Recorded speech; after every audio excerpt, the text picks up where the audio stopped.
Hey, this is Josh with Cultural Catholic coming at you with another episode of the Religious Studies mini-series. And today is going to be about Islam. Little housekeeping before we get there. First, we're going to start at the origins, then move on to important doctrine and documents, then talk about the various sects of Islam, and then finally talk a little bit about Islam today. So, Islam is a religion that originates from the Middle East in Arabia. It started in around 610 CE, uh, and the religions started to spread under its original leader, the Prophet Muhammad.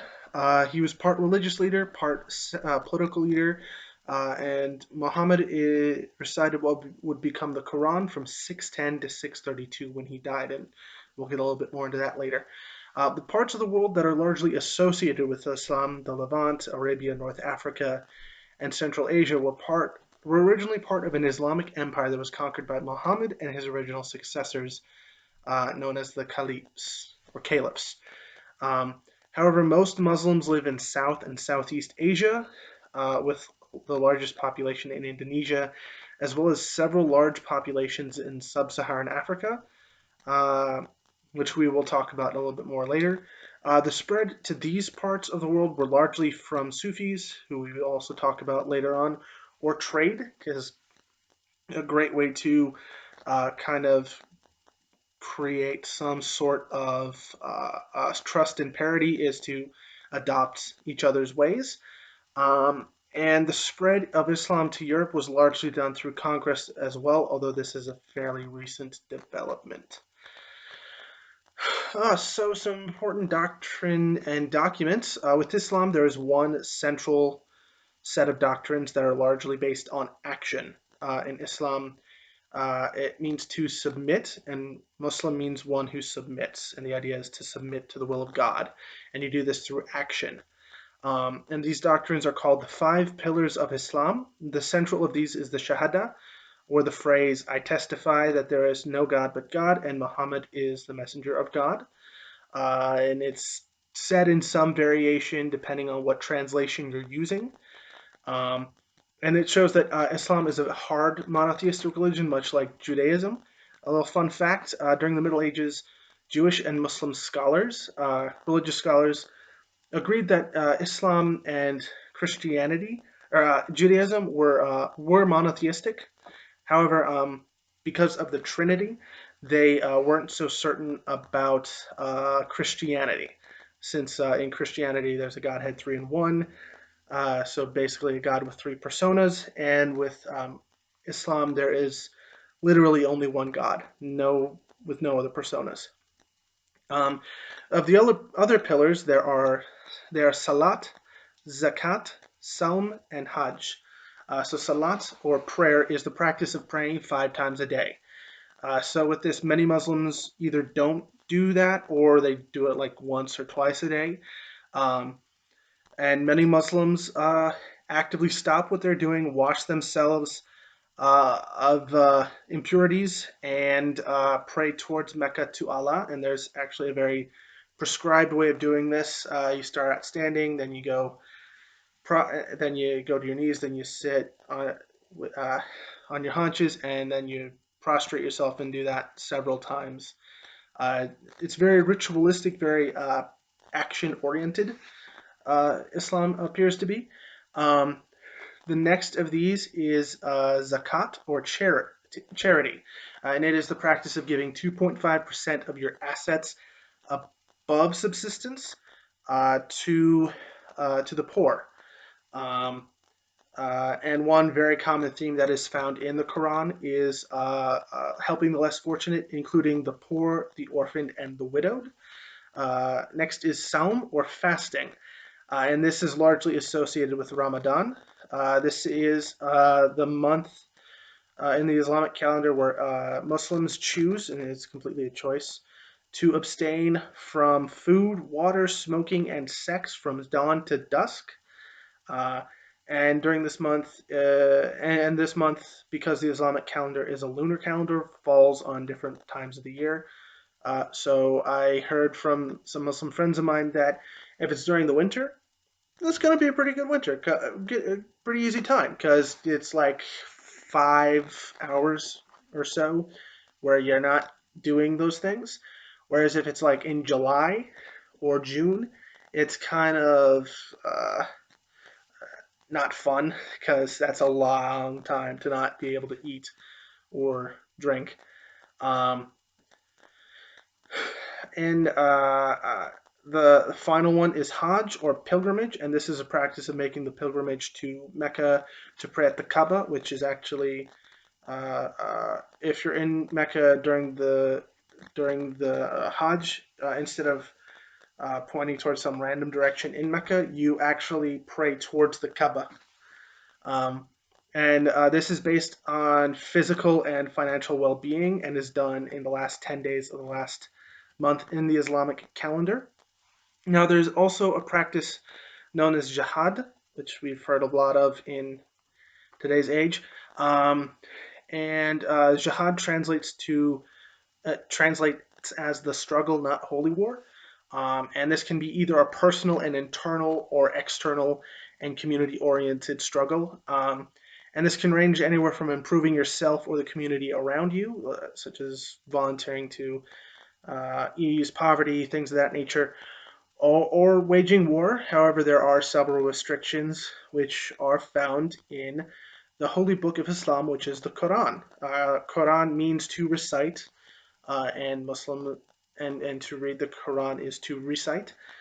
So it's a nice little loop there. And tradition holds that it was all recited by Muhammad from 610 to 632, right up until he died.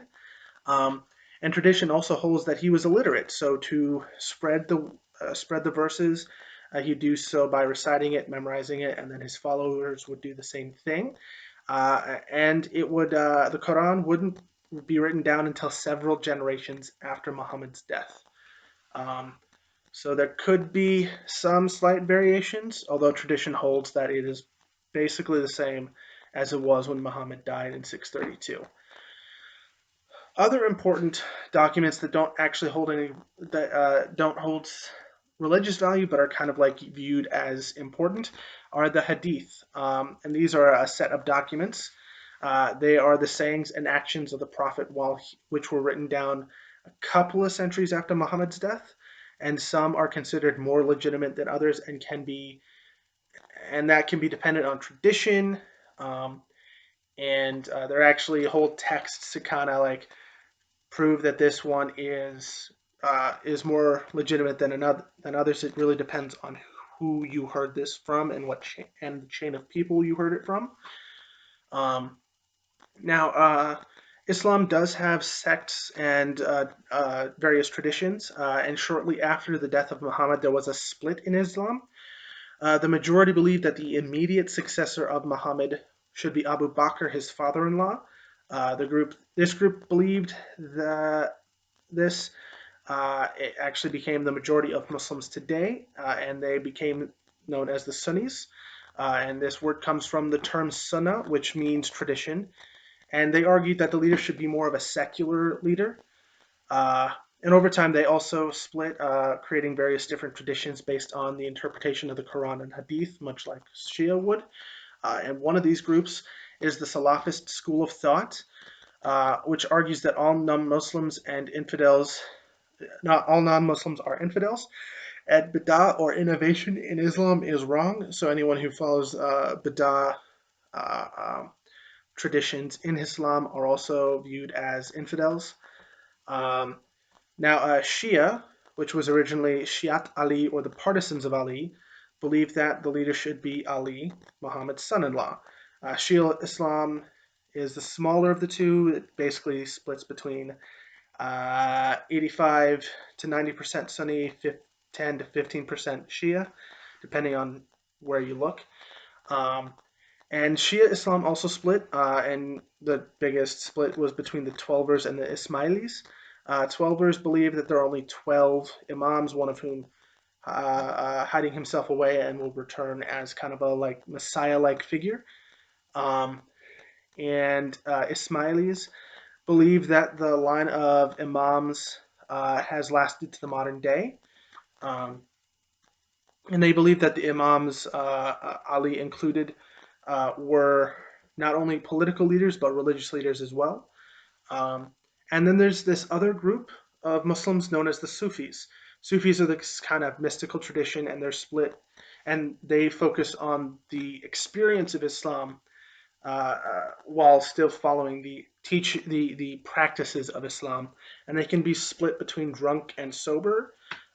Drunk are these Sufis who approach Allah with love and ecstasy. It's kind of like if you were to go to like a Pentecostal church in Christianity, they're uh, filled with the Spirit, for lack of a better term. Whereas sober Sufis look at God with fear and awe. Um, and actually, sober Sufis are the ones that kind of helped mainstream, so to speak, Sufi teachings. Because before then, Sufis kind of were viewed as heretics and blasphemers, and so that didn't really turn out too well for a lot of Sufis.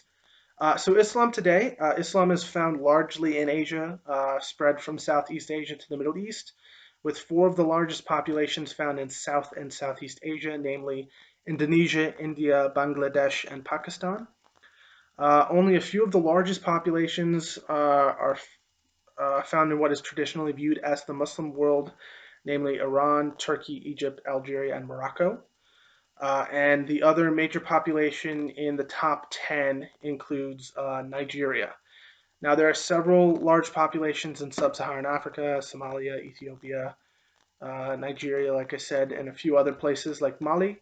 Um, uh, and then there's also pretty substantial populations in several European countries, namely European Russia with the uh, Chechens, uh, largely those that touch the Caucasus. Um, Kosovo, Albania, and Bosnia Herzegovina, and there are also minority immigrant and convert populations all over Europe, Australia, and North America.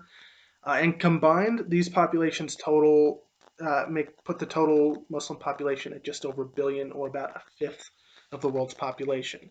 So this is a large religion, second only to Christianity, and it actually, even though it's in the news as this religion that is uh, uh, opposed to Western civilization, is actually the reason why Western civilization, as we know it, exists.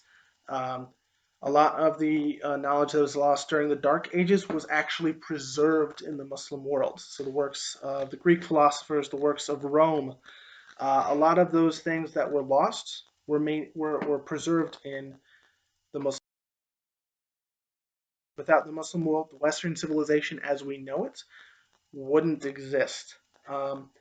So Islam is as integral to the Western civilization as the Greek philosophers, as Rome, as Christianity. So yeah, that's the episode for the week. Next week we will hit Judaism and be done with the Abrahamic traditions. This is Joshua with Cultural Catholic signing off.